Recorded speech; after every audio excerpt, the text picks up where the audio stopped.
Welcome in. I'm just so glad you're joining us for today's deep dive Yeah, really excited to be here. because we are taking a single, highly focused set of ideas today and we are putting them right under the microscope. hmm We're looking at a phrase that, well, you have definitely heard before. In fact, you've probably heard it so many times that it's just become background noise Oh, absolutely. or, something you'd expect to see cross-stitched on a pillow somewhere.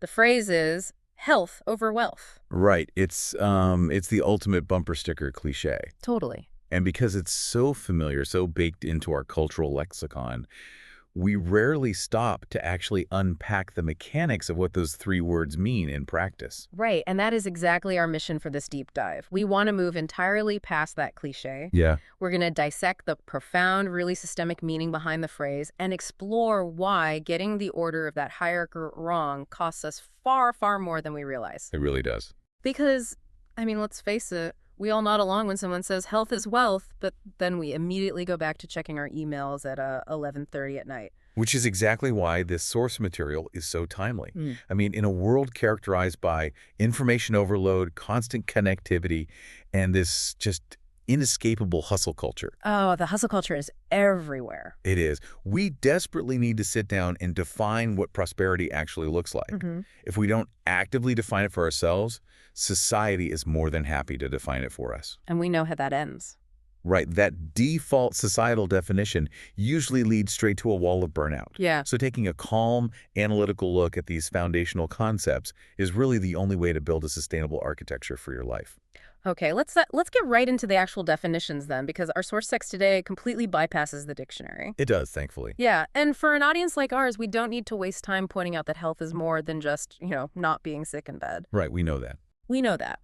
But what we're looking at today frames health in a deeply structural way. The text defines health as the stability of the entire human system. I love that. Think about that word, systemic. Systemic, yeah. Means we aren't just looking at isolated parts functioning in a vacuum.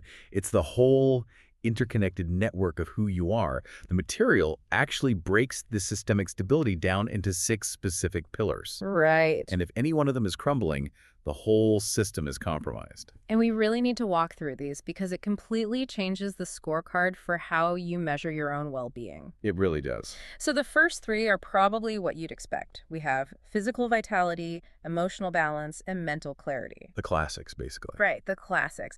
But then we get three more that add a layer of deep complexity. The text lists meaningful relationships, alignment with one's nature, and finally, nervous system regulation. Let's park on that last one for a moment. Yeah, please do. Because the inclusion of nervous system regulation as a core pillar of health is arguably the most critical insight here.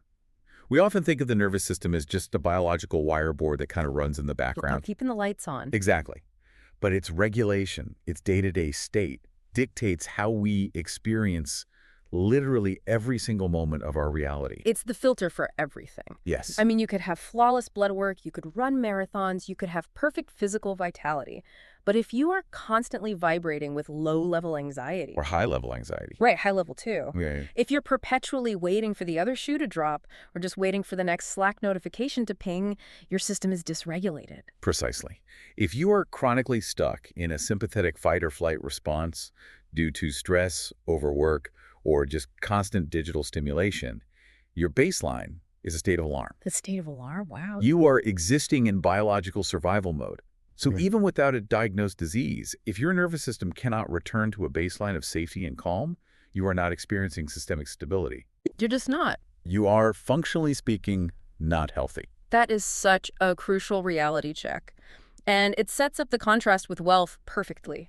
Because the definition of wealth we're working with today is incredibly straightforward. Very. The text defines it simply as accumulated resources. And we can look at exactly what those accumulated resources are. It's money, obviously, Sure. but also assets, property, social status, and economic influence. All the external stuff. Exactly. Yeah. Notice the fundamental difference in the nature of these two definitions.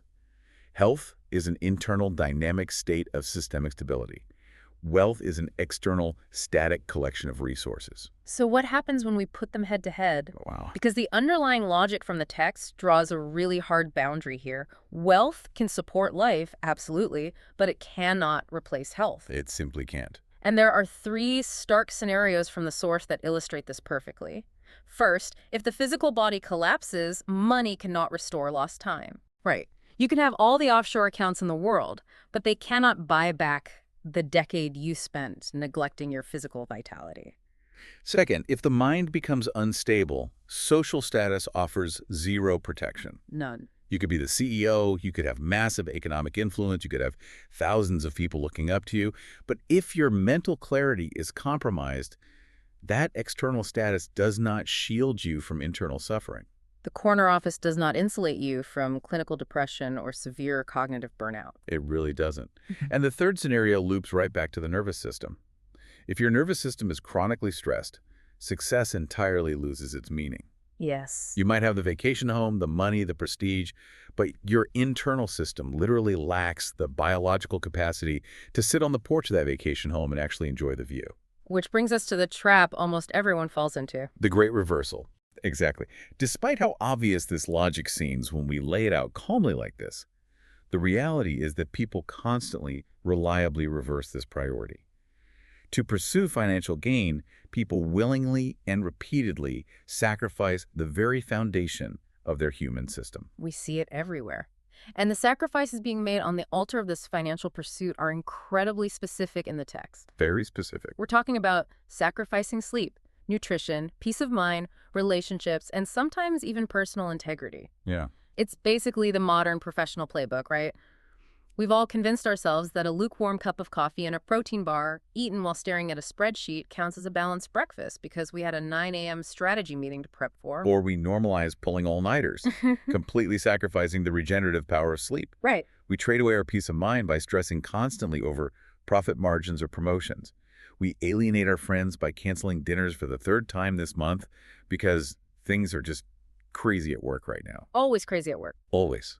And in more extreme cases, people compromise their personal integrity by cutting ethical corners just to close a deal or hit a quarterly target. But I think the pushback you'd hear from a lot of people is, look, that's just the reality of the world. You have to sacrifice to get ahead. You grind now so you can relax later. And that is exactly the illusion that keeps this cycle going. The illusion. When you analyze the biological and psychological fallout of these sacrifices, you see a very dangerous compounding pattern. This reversal of priorities, putting wealth before health, reliably produces short-term wealth, but it guarantees long-term depletion. Long-term depletion. Stress isn't just an abstract feeling. It accumulates in the body as an allostatic load. It doesn't just evaporate when you clock out. Burnout increases, and the body is forced to carry the physiological cost of that constant pressure. You are essentially taking out a high-interest payday loan against your own biological systems. That's exactly it. Which leads to the massive, tragic irony in all of this, the aha moment from the text that really makes you stop and think. People frequently pursue wealth, making all these systemic sacrifices, because they genuinely believe that eventually, once they are rich enough, they will use that accumulated wealth to buy back the health they lost. The retirement myth. Yes. The idea that you can grind yourself to dust for 30 years, hit your quote-unquote number, and then suddenly transform into a zen, perfectly healthy individual. But does that actually work? The reality check is that recovery becomes exponentially harder the longer the imbalance continues. Yeah. You cannot simply flip a biological switch after a decade of severe nervous system dysregulation and expect to buy your way back to stability. Right. You can't just book a 2-week yoga retreat in Bali and undo 15 years of chronic cortisol exposure. Exactly. You might arrive at your financial finish line with a massive bank account. You have the assets, the property, the economic influence. But you end up internally anxious, completely isolated because you let your relationships wither on the vine and emotionally exhausted. You have the resources, but the vessel is broken. And that condition, being financially rich but systemically depleted, is not true prosperity. True wealth requires the stability of the whole system. If your psychological and relational well-being are bankrupt, your financial wealth has nowhere to live. It has no utility. I love that framing. It shifts our perspective to a really fascinating distinction from the source.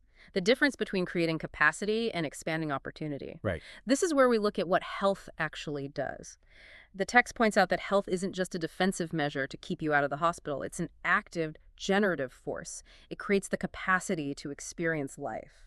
That word capacity is the operative term. Our material outlines the specific internal states that systemic health enables within us. Right. Creativity, love, curiosity, contribution, and presence. Presence. Let's talk about that because it's arguably the rarest commodity today. Just being able to sit in a room with your partner or your kids or a friend and actually be there. Actually be there. Not physically present while mentally drafting an email, not vibrating with anxiety about tomorrow's deliverables. You literally need systemic stability to experience genuine presence. If you are exhausted and burned out, you are not feeling curious about the world. You aren't feeling creative. You are just operating in survival mode. Right. If we contextualize wealth's role alongside that, we see exactly what money can and cannot do. Money is a tool that expands opportunities. Opportunities. Yes, it can buy a first-class plane ticket, it can afford a better education, it can provide comfort and security. But money cannot manufacture internal capacity. It cannot create curiosity. It cannot generate genuine presence. Right. So if you have the wealth to expand your opportunities, say you buy that beautiful vacation home we talked about earlier, Right. but you lack the health and the capacity to enjoy it because your nervous system is fried. The wealth is entirely useless. Completely. Yeah. You're sitting in a beautiful house feeling exactly the same internal dread you felt in your cubicle. Without health, wealth simply becomes a form of compensation for something that is fundamentally missing. That's exactly how it functions for so many people. They end up using money to numb the exhaustion or to briefly distract themselves from the lack of meaningful relationships or emotional balance. It's just a band-aid. It becomes a compensatory mechanism, buying things to feel a fleeting hit of dopamine rather than an amplifying tool used by a stable system. Okay, so I know a listener might be thinking right now, all right, I get it. Capitalism is a trap. The hustle is toxic. I should just quit my corporate job, throw my phone in a lake, and go live in the woods. Right. But that is absolutely not the takeaway here. And this is a vital clarification from the source that leads into the paradigm shift we really want to focus on. Correct. The true meaning of health over wealth does not mean rejecting financial success. This is not an anti-money stance, and it's certainly not about romanticizing poverty. Instead, the text introduces a concept that is incredibly practical, being pro-alignment. Pro-alignment, it means placing financial success inside a healthy life structure rather than building your entire life around money alone. It's about getting the architecture right. Think of it like a blueprint. If health is the foundation, wealth is the house built upon it. We aren't saying don't build the house. We're saying make sure the foundation can hold the weight. Yes. There is a beautifully balanced approach where these elements actually support each other when they are aligned correctly. Let's look at the pairings from the text. Let's do. First, financial stability supports security. We cannot deny that having accumulated resources removes a massive amount of survival stress from the nervous system. Absolutely. Anyone who is ever worried about how they're going to pay rent knows that financial instability is a massive drain on your health. So building financial stability is actually a crucial component of taking care of yourself. Precisely. And then physical health supports energy. You need that physical vitality to do your work, to create value, and to build that financial security in the first place. Next, emotional health supports connection. This allows you to build those meaningful relationships, not just in your personal life, but in your career.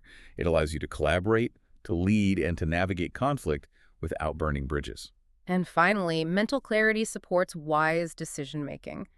If your mind is clear, if you aren't operating out of sheer panic or sleep deprivation, you manage your accumulated resources far better. Right. You make better investments, you navigate your career more strategically, you negotiate better deals. They feed into each other in a synergistic loop. When you achieve that ultimate integration, you create a holistic ecosystem. The text's vision of the healthiest life integrates 5 key things: sustainable work, rest and recovery, supportive relationships, personal integrity, and financial responsibility. Notice how financial responsibility and sustainable work sit right alongside rest and recovery. They aren't enemies, they are partners. But the key is the hierarchy. When health leads the way, when you prioritize systemic stability first, your life actually stabilizes. Your energy increases. Your decisions improve because you have that mental clarity. And your relationships deepen because you have the emotional balance to be present.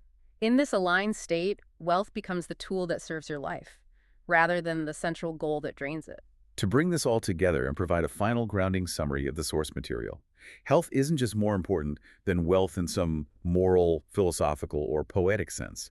Health is the underlying functional condition that makes all forms of wealth meaningful in the first place. That's the core truth right there. Without it, the resources have no venue to be experienced, enjoyed, or shared. That perfectly captures the essence of this deep dive. So I want to turn this directly to you listening to this right now. We've gone through the definitions, the biological realities, the ironies, but the real value of unpacking all this is applying it to your own reality. Exactly. Take a hard look at your own systems this week.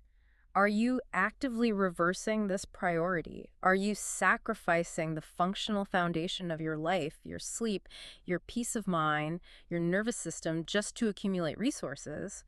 Are you secretly hoping to buy back your well-being later? It's an uncomfortable set of questions. It is, but they are the most important ones you can ask yourself before the damage compounds any further. They really are. And I want to leave you with a final thought to mull over, one that takes the themes we've discussed today and projects them into the future. I love this part. If we truly redefine health as systemic stability and wealth, as accumulated resources, consider the concept of generational inheritance. In our society, we constantly talk about the importance of passing down generational wealth. Leaving assets, money, trusts, property to our children to give them a head start. Exactly. But what would happen if we placed an equal or perhaps even greater emphasis on passing down generational health?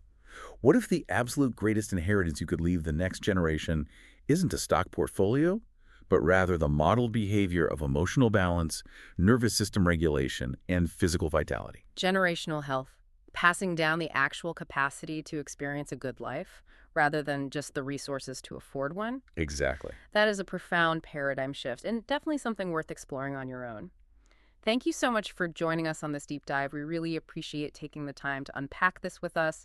Keep questioning the cliches, stay curious, and keep seeking that alignment. We'll catch you next time.